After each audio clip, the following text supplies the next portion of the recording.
안녕하세요. 유상민 목사입니다. 오늘은 날이 많이 풀렸습니다.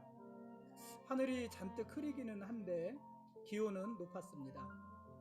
지난 주간에 내린 눈이 다 녹아서 마치 비가 온 것처럼 땅이 축축했습니다. 질척이는 곳을 피해서 다니면서 이대로 봄이 왔으면 좋겠다는 생각을 문득 했습니다. 사실 제가 좋아하는 계절은 겨울입니다. 겨울 중에서도 칼바람이 부는 그런 아주 추운 겨울입니다. 밖에 나갔을 때 쨍하고 머리가 차가워지는 느낌은 제가 제일 좋아하는 느낌 중 하나입니다.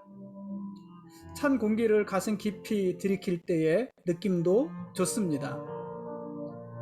추위에 혈관이 쪼그라드는 그런 압박감은 제가 살아있음을 느끼게 하기도 합니다. 그렇게 저는 겨울을 좋아하는데요. 그렇다고 해서 제가 추위를 타지 않는 것은 또 아닙니다. 특히 저는 겨울이 지나고 봄이 오는 길목의 추위가 너무너무 싫습니다. 그래서 봄의 화사함을 좋아하지만 봄을 기다리지는 않습니다. 봄이 싫은 것이 아니라 봄의 길목이 싫은 것입니다. 추운 것도 아니고 그렇다고 따뜻한 것도 아닌 그 어정쩡함이 싫은 것입니다. 그런데 오늘은 문득 이대로 봄이 왔으면 좋겠다는 그런 생각을 했습니다. 봄을 기다렸습니다. 긴 겨울 없이 바로 꽃이 피고 나무마다 새싹이 올라왔으면 좋겠다는 생각을 했습니다. 때로는 기다림에 지칠 때가 있지 않습니까? 막연한 기다림에 지쳐서 제풀에 꺾일 때도 있지 않습니까? 어쩌면은 지금이 우리에게 그런 때가 아닌가 이런 생각이 들기도 합니다. 오늘 헬스장에서 문자가 하나 왔습니다. 오늘부터 한 주간 샤워실을 이용할 수 없다는 그런 문자였습니다. 하자부수 기간이라고 합니다. 제가 매일같이 헬스장에 가는 이유 중 하나는 샤워를 하기 위해서입니다. 운동도 하지만 운동하고 샤워를 하고 나면 그 뒤로 여러 가지로 편리함이 있거든요. 집에서 씻어도 되지 않으니까는. 그런데 샤워장을 이용할 수 없다는 문자를 받고 정말 짜증이 났습니다. 오늘 오후에도 헬스장 가서 운동하고 땀에 젖은 상태로 옷 입고 나오려다 보니 그냥 화가 났습니다. 그렇다고 어쩔 수 있는 것은 없습니다. 그저 그 사실을 받아들이고 샤워할 수 없다는 그 핑계로 운동마저 중단하면 안 된다, 이렇게 제 스스로 다짐하는 것이 제가 할 수 있는 전부였습니다. 샤워할 수 없으니 당분간 운동도 하지 않겠다는 핑계는 그럴듯하기는 하지만 그 참 얼마나 웃긴 일입니까? 주객이 완전히 전도된 것 아닙니까? 우리가 사실 그렇게 주객이 전도된 결정을 내릴 때가 의외로 많이 있습니다. 이번엔 그러지 말자는 것이 저의 다짐입니다. 오늘 말씀 보시겠습니다. 오늘 읽을 말씀은 야고보서 1장부터 5장까지 말씀입니다. 이 공동서신인 야고보서는 흔히 지혜의 문학으로 분류가 되기도 합니다. 전도서나 잠언서와 같은 책이라는 것이에요. 이 전도서나 잠언서처럼 이 야고보서의 지혜도 추상적인 이론이 아니라 현실의 삶에서 필요한 생활의 지혜를 이야기합니다. 야고보서는 우리의 삶으로부터 믿음의 이야기를 풀어갑니다. 근데 많은 사람들이요, 이런 부분들을 굉장히 불편해합니다. 그래서 생각보다 이 야고보서가 인기가 없는 책이에요. 인기가 없는 성경입니다.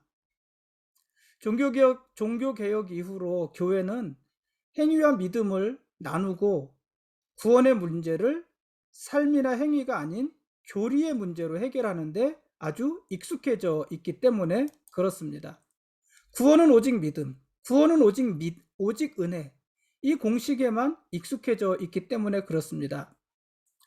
여러분, 그러나 믿음은 교리가 아닙니다. 믿음은 값싼 은혜도 아닙니다. 믿음은요, 삶입니다. 하나님을 믿는 믿음은 삶으로 입증되어야 하고 삶이 동반된 믿음이 진짜 믿음이라는 것입니다. 이것이 야고보서가 말하는 복음이기도 합니다. 세례 요한은 회개에 합당한 열매 없이는 하나님의 나라에 들어갈 수 없다, 이렇게 복음을 전했습니다. 너희에게 회개에 합당한 열매가 있어야 된다, 회개에 합당한 열매도 있어야 된다, 회개에 합당한 열매도 맺어야 된다, 이렇게 말을 한 것이 아니라 회개에 합당한 열매가 없으면 하나님 나라에 들어갈 수 없다, 이렇게 강력히 이야기한 것이에요. 그럼 세례 요한이 말한 회개에 합당한 열매가 뭘까요? 누가복음 3장 7절 이하의 말씀을 보면 세례 요한이 말하는 회개에 합당한 열매는 옷 2벌 있는 자는 옷 없는 자에게 나누어 주는 것이에요. 먹을 것이 있는 자도 그렇게 하는 것이에요. 먹을 것이 있는 자는 먹을 것이 없는 자에게 그것을 나누어 주는 것이에요. 그게 회개에 합당한 열매였습니다. 세리들은, 세금을 거두는 세리들, 이 세리들은 부과된 것 외에 더 거두지 않는 것이고, 군인들은 자기의 힘을 이용해서 사람들을 강탈하지 않고 거짓으로 고발하지 않고 받은 급료를 족한 줄로 아는 것이었습니다. 이런 것들이 회개에 합당한 열매였습니다. 만일 이런 회개의 열매 없이 입술로만 믿음을 고백하는 사람이 있다면 그 사람은 하나님의 나라에 들어갈 수 없다는 것입니다. 이것이 세례 요한이 전하는 복음이었습니다. 물론 그렇다고 해서 세례 요한이 행위 구원을 말을 하는 것은 아닙니다.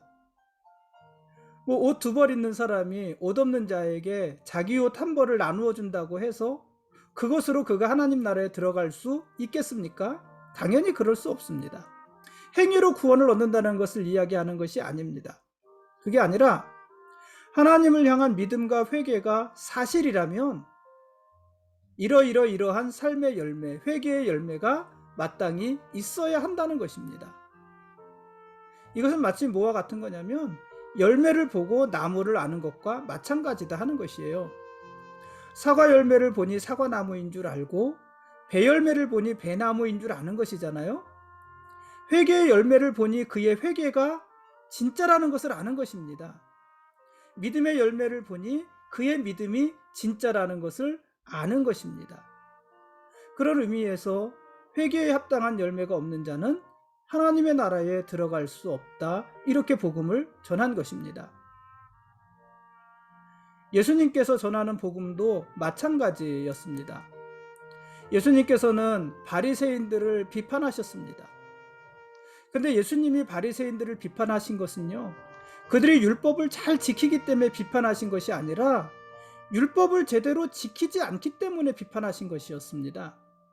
율법의 행위를 비판한 것이 아니라는 말입니다. 바리새인들은 사람들에게 보이는 외적인 경건에 치중하느라 오히려 율법의 더 소중한 가르침, 곧 정의와 자비로움과 신실함, 이런 것들을 팽겨쳤던 것입니다. 그것은 위선이었고 공허함이었습니다. 이런 바리새인들의 행위를 야고보서는 뭐라고 표현을 한 거냐면은 듣기만 하고 행하지는 않으므로 자신을 속이는 어리석음, 이렇게 표현을 한 것입니다. 그러니까 예수님께서 바리새인들의 그 외식을 비판하신 것이나 이 야고보서가 행함 없는 믿음, 듣기만 하고 행하지 않는 자들을 책망한 것이나 똑같은 관점인 것입니다. 예수님은 제자들에게 바리새인들의 말은 무엇이든지 행하고 그들의 행동은 본받지 말라, 이렇게 가르쳤어요. 그러니까 바리새인들이 말하는 것은 다 옳다는 거예요. 그러니 그 말대로 행하고 대신 그들의 행동은 본받지 말아라, 이렇게 말씀하셨어요. 이게 무슨 말입니까? 바리새인들은 옳은 말만 하고 행하지는 않는 종교인들이었다는 얘기예요. 옳은 말만 잔뜩 하고 자기들은 그대로 행하지 않은 거예요. 그러니 예수님께서 제자들에게 바리새인들이 하는 말은 행하고, 무엇이든지 행하고, 바리새인들의 말은 무엇이든지 행하고 그들의 행동은 본받지 말라, 이렇게 가르치시는 것입니다.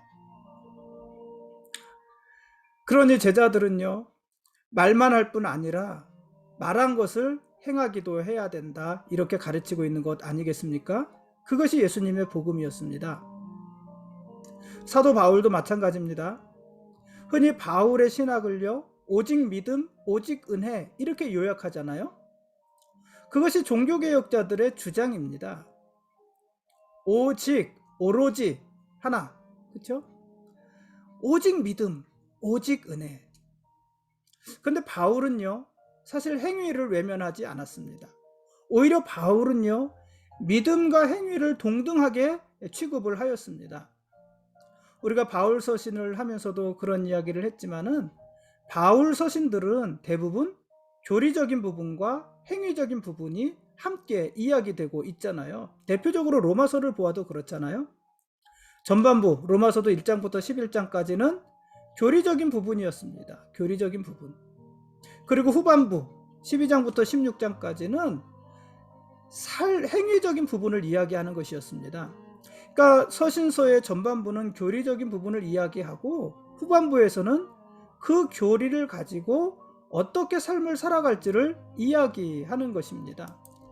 그러니까 사실은 그 후반부의 삶을 위해서 전반부의 교리를 이야기하는 것입니다. 전반부의 교리를 통해서 후반부의 삶이 열매로 드러나야 된다는 것입니다.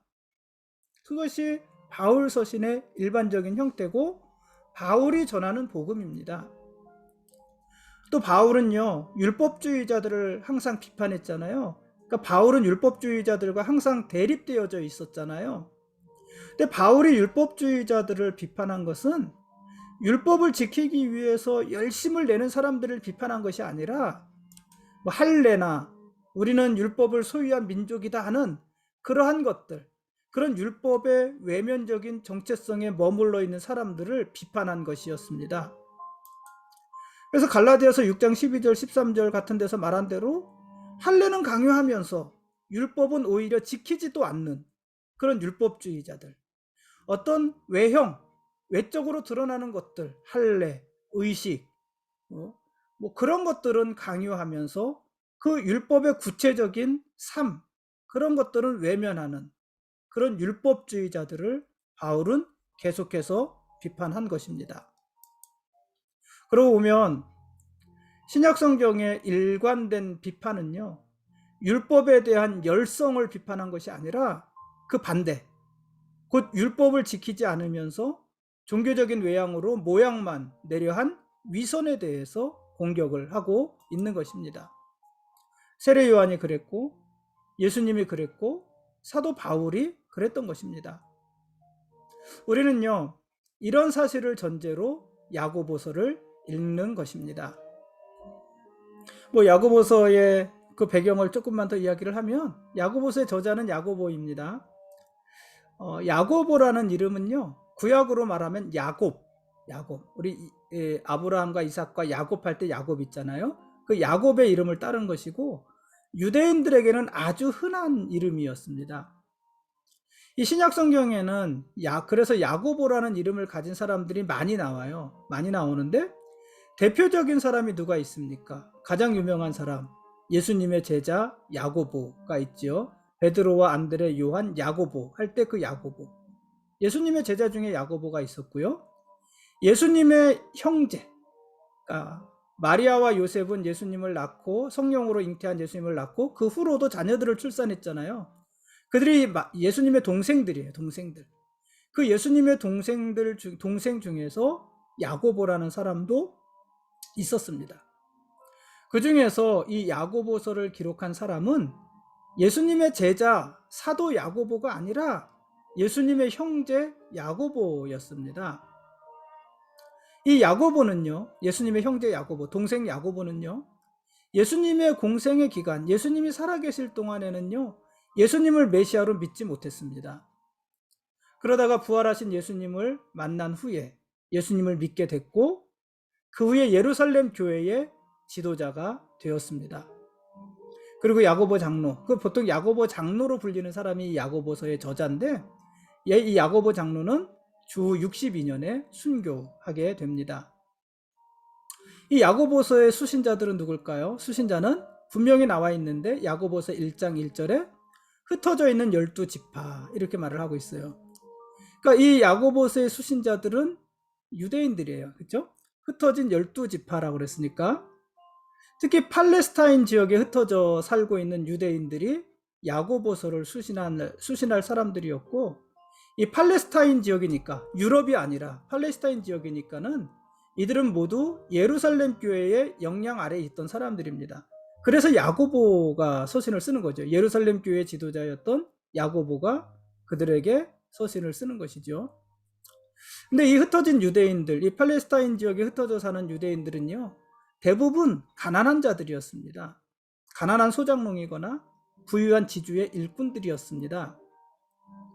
이들은 소유의 정도에 따라서 서열이 정해진 그 당시의 사회 배경에서 제일 아래 계층의 사람들이었고요.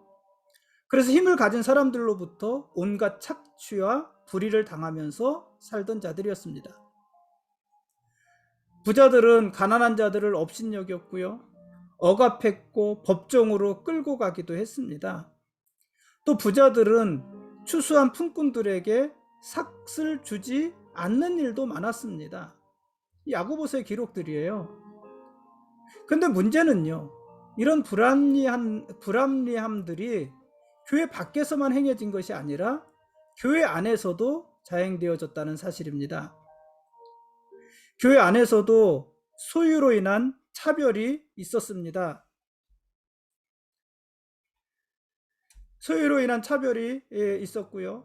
교회 안에서도 비교와 경쟁으로 인한 다툼이 있었습니다. 교회 안에서도요, 세상이 제시하는 힘의 서열 구조를 동경하고, 마치 오늘날 우리가 똑같은 것 같아요. 세상의 어떤 그런 서열 구조를 동경해서 높이 올라가려고 하고, 그 모습을 따라서 형제들을 대하면서 진리에서 떠난 자들이 많이 있었던 것입니다.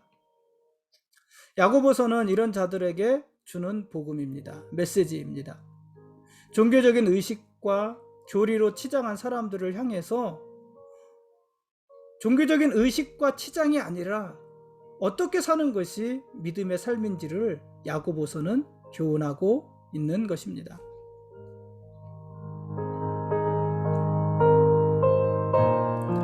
지금까지 야고보서 말씀에 대한 길라잡이였습니다.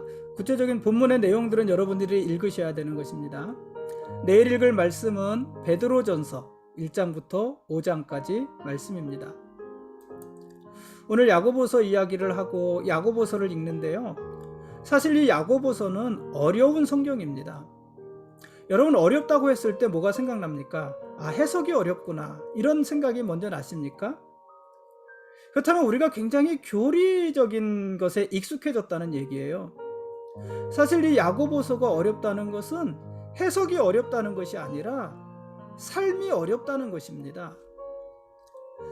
믿음과 순종은요, 불가분의 관계잖아요. 믿음과 순종은 뗄래야 뗄 수 없는 불가분의 관계지만, 그러나 믿음이 저절로 순종을 불러오는 것은 아닙니다. 믿는다고 저절로 순종하게 되는 것은 아니라는 것입니다. 오히려 성경의 저자들을 비롯해서 오늘까지 많은 성도들, 저와 여러분들이 가지고 있는 공통된 고민은 뭐냐면, 우리의 믿음이 삶으로 이어지지 않는다는 것이잖아요. 믿기는 믿는데 그것이 삶으로 잘 이어지지 않는다는 거잖아요. 그게 우리의 고민이고요, 많은 성도들의 고민이고요, 심지어 성경 저자들의 고민이었습니다.